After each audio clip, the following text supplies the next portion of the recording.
Hey y'all, so let me talk about this before. I just read it, so let me get it out my head. Like this guy on my video about, me being hindered from driving, he said, "Get off the phone. That's your problem. You're always on the phone. You ain't the victim." And I'm like, where the hell is this person who has only 25 subscribers? And he's obviously a perp, but I'm not always on the phone, And if I am, it's my damn business and my money. He doesn't pay shit, I don't even know what that had to do with me me being prevented from driving by people, So, that was just random out of nowhere that he said that. I don't even know if he's saying that being associated with my sleep deprivation, but that's not really the case because, as I said before, there have been moments where I had no phone for months or even for like a long time, and would eat right and everything like that, and would still suffer the sleep deprivation. And some people be like, well, maybe because you might have a microchip implanted in you, or that they might be hitting you from satellites, the energy weapons. I got these things in my ear, and it's like I was able to get some sleep last night, but not as good as the night before. I took a bentonite clay bath last night with some apple cider vinegar. It took some of the roughness off my feet. And so let me try to introduce the date. It is, let me get this right, Saturday, April 25th, 2020. Left Eye from TLC. How many years has it been? 18 years for her. And then 4 more months, Aaliyah is going to be 19 years on our birthday, and we're going to be 37. We turned 18. Aaliyah died on our 18th birthday, So, I'm sorry, I'm kind of rambling off here. I'm just, that reminded me of this date or whatever.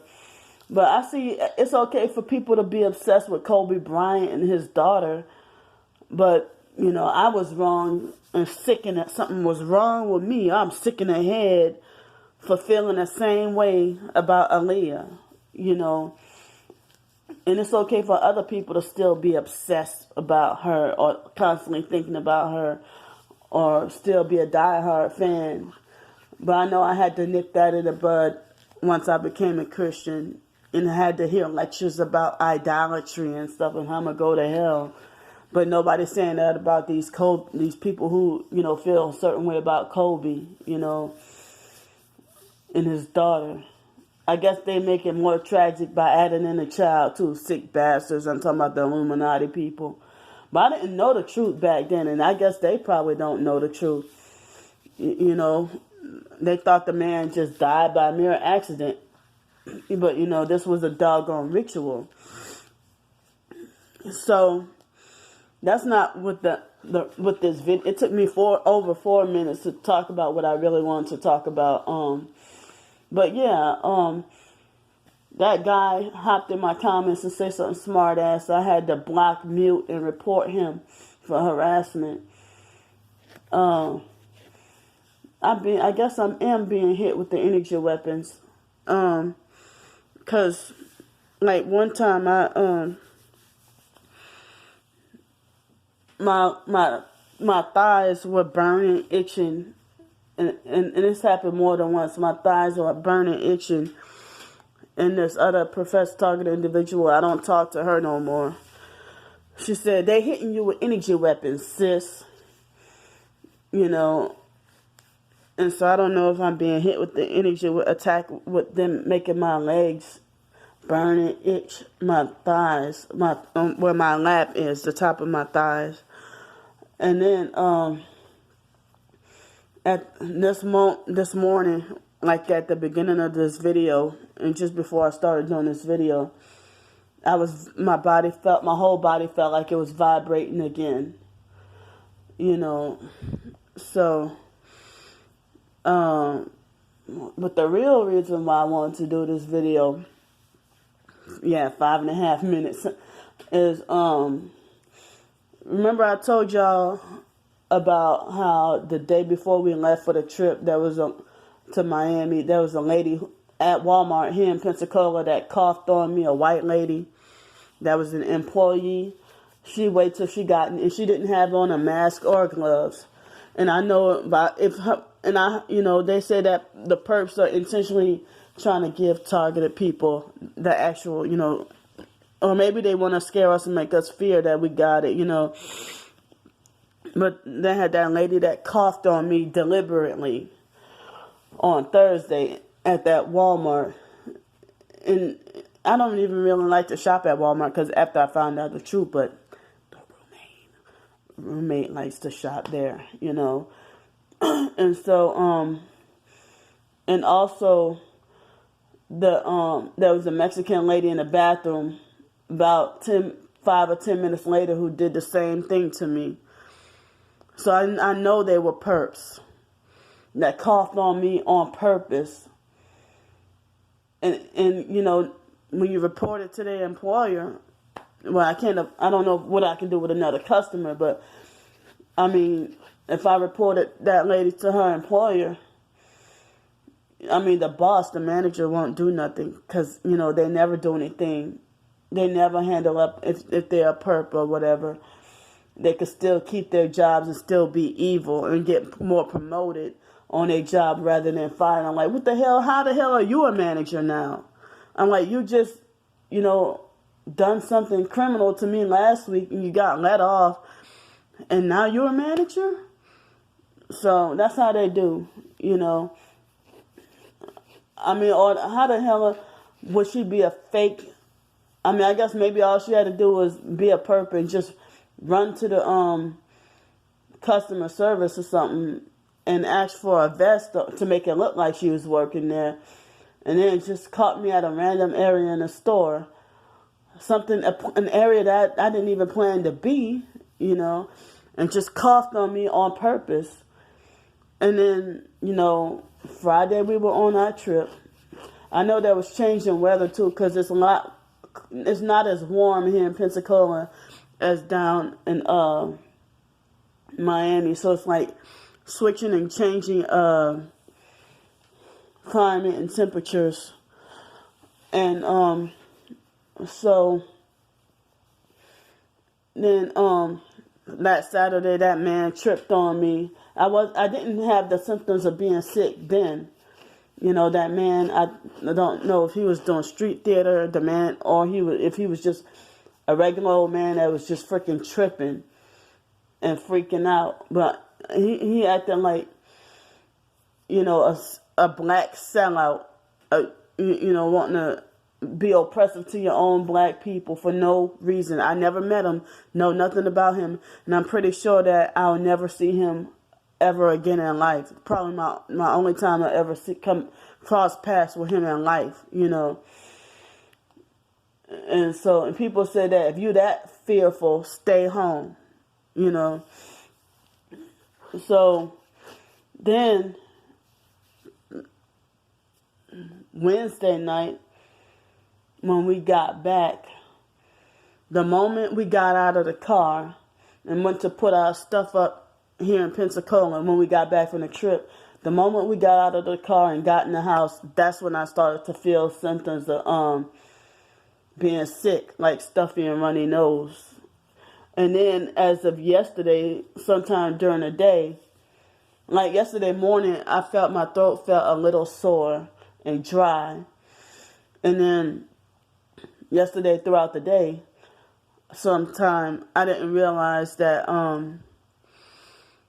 I cannot smell Like, I have, like, no sense of smell. In a way, that seems scary and dangerous because it reminds me of a person, I mean, me feeling not being able to smell, it reminds me of when a person is diabetic and they can't feel that they lose the sense of feeling in their leg and how dangerous that is. So, and then they try to say that loss of a sense of smell is one of the symptoms of the COVID-19 or coronavirus. And you know, it's like, so I took a bentonite clay bath last night, and see, I was able to have I'm only able to have a limited sense of taste. Like, I can taste half of the flavor of what I can eat, but I cannot smell at all. And then right after my clay bath, my sense of smell came back for like 30 seconds, and then it's back to normal. You know, so I was freaking out, thinking, well, this coronavirus thing must be real. I must have coronavirus. You know, I freaked out and talked to another targeted individual on the phone. She's like, well, no, you may not have it. You might just have a regular old cold. You know, I'm hoping it's just a regular old cold. You know, this doesn't seem like allergy symptoms. But I'm not really coughing or anything like that, you know. And then they keep on adding to the list of the symptoms, even saying that diarrhea is one of the symptoms, you know. Well, I haven't been making much diarrhea lately. And so that's how you know they've been hitting me with the energy weapons, making me diarrhea, you know. But I'm glad they left me alone with that for a little while, you know. Sorry to tell TMI, but the day before yesterday, I think was the first time since January that I think I was able to finally make a solid poop, you know, a solid one, you know, rather than all this liquid. And when they do this evil shit, I bet you they laugh while they're doing it. You know, they probably laugh and think it's funny. But I'm hoping I don't have this coronavirus or whatever, and I'm trying to fight this naturally, even if it's not coronavirus. I said, I'm going to battle this. I'm going to beat this. Whatever this cold or whatever this is, I'm suffering. So, the Fresh Market, we went there yesterday, and they try to make you wear a mask like they do in, down in Florida. And they try to say, if you're sick, don't even come in the store. Stay home. You know. But it's like, how the hell... It's like we getting blamed for spreading this. No, why don't you go after the government? They're the ones who spreading it, but we're the victims. You know, we're the victims, and they're the ones who spreading it, and then telling us not to spread it by imprisoning us and make us stay home. Like in Spain, they're supposedly I don't want to say a vaccine, but something they're spraying in the air in Spain to supposedly clean everybody away from, clear the air of this supposed virus or whatever. When I think they're dumping more toxins and using more depopulation in the name of spreading and wanting to they're the one who created this virus. If it is a real virus, they're the ones who created it. And then now they act like they want to freaking rescue us, some freaking sick-ass psychopaths. You know, and they should be in jail. And the ones who go around coughing on people on purpose or spitting on people, they should go to jail too. Not the innocent people who just trying to go about their lives. You know, and some people compare this to when people coughing on people on purpose. They compare it to people back in the 80s or whatever trying to give you their AIDS on purpose without telling you. You know, so I guess I'm done with this video, and I'll see y'all. Bye.